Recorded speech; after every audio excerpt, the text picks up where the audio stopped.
नमस्कार दोस्तों, आप देख रहे हैं तिरंगा भारत न्यूज़। आज हम गोरखपुर में आए हुए हैं सदर में, और यहाँ पर भीम आर्मी के प्रमुख और आज़ाद समाज पार्टी से राष्ट्रीय अध्यक्ष बड़े भाई चंद्रशेखर आज़ाद जी यहाँ से चुनाव लड़ रहे हैं योगी जी के खिलाफ में। और यहाँ पर हमारे बड़े भाई यहाँ पर बहुत ही तेज़ी से यहाँ पर चुनाव में बड़े भाई आज़ाद जी का संग देने यहाँ पर आए। उनसे हम बात करते हैं उनका यानी इस बार चुनाव में क्या योगदान रहेगा और क्या मिशन के लिए वो कितना काम करना चाहते हैं।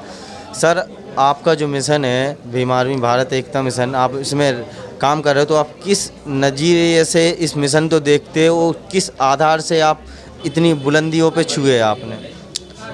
जय भीम सभी साथियों को। पहली बात तो ये है कि मिशन में काम कर रहे हैं, और जब कॉलेज टाइम थे और पहले भी बाबा साहब को पढ़ा, मान्यवर साहब कांशीराम को पढ़ा, तो पढ़ के एक चीज़ की जो हमने कमी महसूस की कि हमारे समाज की लड़ाई तो सभी लड़ रहे हैं, क्या मुझे लिखने का शौक़ था शुरू से।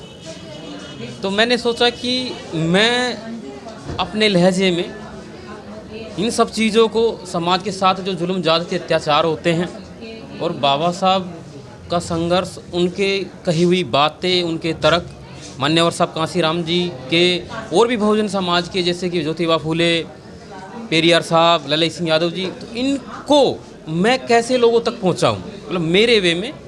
तो फिर मैंने लिखना शुरू किया, तो फिर लिखा तो धीरे धीरे चीज़ें चलने लगी और लोगों ने प्यार भी दिया, चीज़ें धीरे धीरे आगे बढ़ने लगी।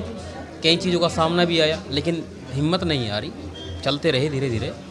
बड़े भाई चंद्रशेखर आज़ाद जी का साथ कैसा लगता है? आप उनके बारे में आप जो बोलते हैं, तो इस बार यानी गोरखपुर से चुनाव लड़ रहे हैं, तो उनके बारे में कैसा लगता है आपको? देखो, भैया से हम जब जब मिलते हैं, भैया हमारे लिए, मैं बता नहीं सकता, शब्दों में बयान नहीं कर सकता, कि भैया को देखकर हमने बहुत कुछ सीखा है उनसे।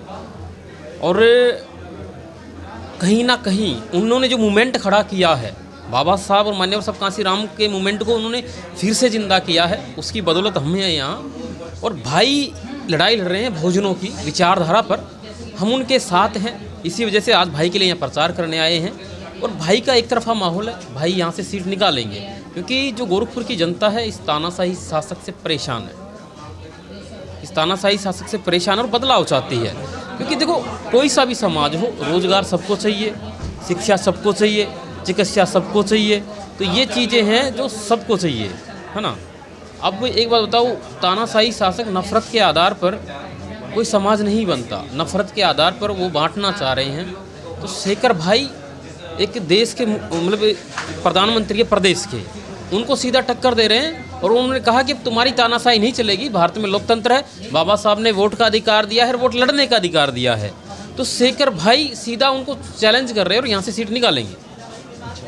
बड़े भाई चंद्रशेखर आज़ाद जी के ऊपर दो चार शायरी हो जाए तो बहुत अच्छी बात रहेगी आपकी। शायरियाँ लिखी है और वो मेरे लिए, मतलब मैंने बहुत ज़्यादा लिखी है, तो मैं एक शायरी सुनाता हूँ, एक दो शायरी सुनाऊँगा भाई पर। एक सेकंड, मैं भी आपका बहुत बड़ा फ़ैन हूँ। मैं आपकी इंस्टाग्राम पे हर वीडियो देखता हूँ, हर वीडियो अपने व्हाट्सएप पे, इंस्टाग्राम पे लगाता हूँ, अपनी आईडी पे लगा, अपने यानी दोस्तों में सभी में लगाता हूँ। इसलिए हमें आपकी शायरी जो बड़े भाई चंद्रशेखर आज़ाद जी के बारे में आप बोलते हो, और माननीय कांशीराम जी के और डॉक्टर BR अम्बेडकर हमारे महापुरुषों के बारे में जो बोलते हैं, वो बात हमारी समाज को कहीं ना कहीं अच्छी लगती है। हाँ, ये जो हम शायरी बोलते हैं वो कहीं ना कहीं हमारे समाज को अच्छा लगता है, वो प्यार भी देते हैं। मेरा उद्देश्य होता है कि मैं जो भी लिखूं वो तर्क पे आधारित हो और वो बात समाज तक पहुंचे। मैं जैसे एक शायरी सुना रहा हूं कि मंदिर मस्जिद में कुछ नहीं रखा, कि अपने हक अधिकारों के लिए लड़िए, मंदिर मस्जिद वाले तुम्हारे काम नहीं आएंगे, कि अपने हक अधिकार वाले तुम्हारे काम नहीं आएंगे, और अभी वक्त है जाग जाइए, कि अभी वक्त है जाग। देखो, समाज के लिए शायरी लिखते हैं, उस तर्क पर आधारित लिखते हैं कि ताकि समाज में एक मैसेज पहुंचे और लोगों को संदेश मिले और लोग समझे बात को। तो मैं इस पर एक शायरी सुनाता हूं कि अपने हक अधिकारों के लिए लड़िए, ये मंदिर मस्जिद वाले काम नहीं आएंगे, कि अपने हक अधिकारों के लिए लड़िए, ये मंदिर मस्जिद वाले तुम्हारे काम नहीं आएंगे, और अभी वक्त है जाग जाइए, फिर तुम जगाने बाबा साहब और मान्यवर साहब कांशीराम नहीं आएंगे। बहुत बहुत बहुत बहुत बढ़िया, बहुत बहुत धन्यवाद। और एक शायरी बड़े भाई चंद्रशेखर आज़ाद जी के भी लिए, उनके नाम से। शेखर भाई के लिए मैं एक शायरी बोलता हूँ, अभी जो पिछले दिनों में उनका जो संघर्ष है उस पर बोलता हूँ मैं,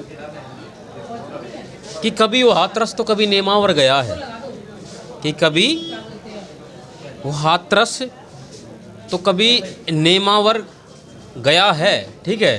और चंद्रशेखर आज़ाद भाई के संघर्ष पर एक शायरी है कि उसने अपने हिस्से की खुशियाँ भी आवाम में बांटी है, कि उसने अपने हिस्से की खुशियाँ भी आवाम में बांटी है, और यूं ही नहीं बना है रावण पढ़ना उसके बारे में, कि यूं ही नहीं बना है रावण पढ़ना उसके बारे में। उसने घर से ज़्यादा तो जेल की काली रातें काटी है।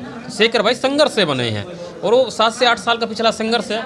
वो समाज के लिए जेल भी गए हैं, और उन्होंने ऐसे ऐसे दौर से लड़े हैं जहाँ उन पर रासुका लगी है, फिर भी वो हिम्मत नहीं आ रही। तो इस बार यानी गोरखपुर में आप किस नज़रिए से यानी चुनाव देख रहे हैं? गोरखपुर में मैं बता रहा हूँ ना, जनता इस तानाशाही शासक से परेशान है, और उनको रोजगार, न्याय, चिकित्सा, शिक्षा चाहिए, और वो उन पर वोट कर रहे हैं। और उनको पता है कि इस तानाशाही को अगर कोई जवाब दे सकता है तो चंद्रशेखर आज़ाद है। बाकी सारी पार्टियों ने हथियार डाल दिए, नमस्तक हो चुकी है, और एक चंद्रशेखर आज़ाद ही है जो पिछले सालों से सीधा फाइट करते आ रहे हैं, इनसे सीधा लड़ते आ रहे हैं, और इनकी नाक में मतलब इनकी नकेल कस रखी है। आप थोड़ी हमारे चैनल के माध्यम से भोजन शायर, और मैं राजस्थान के रहने वाला हूँ, और समाज के मुद्दों पर लिखना मेरा काम है, मेरा जिम्मेदारी है, मेरा कर्तव्य है। और एक बात, 1 मार्च को मेरी कविता आएगी थी, चमार रेजिमेंट वीरों की शौर्य गाथा, ठीक है, तो उसको भी लोगों तक पहुँचाना, वो बहुत अच्छी कविता है। और 15 मार्च को मान्यवर साहब कांसीराम के संघर्ष पर एक कविता आएगी, वो भी है कि मान्यवर साहब कांसीराम का संघर्ष और हमारे लिए महत्वपूर्ण है, भी लोगों तक पहुँचाना। बहुजन समाज के चैनल को देखने के लिए तिरंगा भारत न्यूज़ को लाइक करें, सब्सक्राइब करें और फॉलो करें और शेयर करें। जय भीम। सभी साथी भाई के चैनल को फॉलो करें और सब्सक्राइब करें, क्योंकि इनका हौसला बढ़ाना है। ये समाज के लिए काम कर रहे हैं, अपने व्यक्तिगत स्वार्थ के लिए कार्य नहीं कर रहे हैं। और ऐसे लोग हैं जो समाज को, अपने व्यक्तिगत स्वार्थ को छोड़कर समाज के लिए कार्य करें। तो सभी साथी फॉलो करें, सब्सक्राइब करें। जय भीम, जय भीम, जय भारत, जय भीम आर्मी।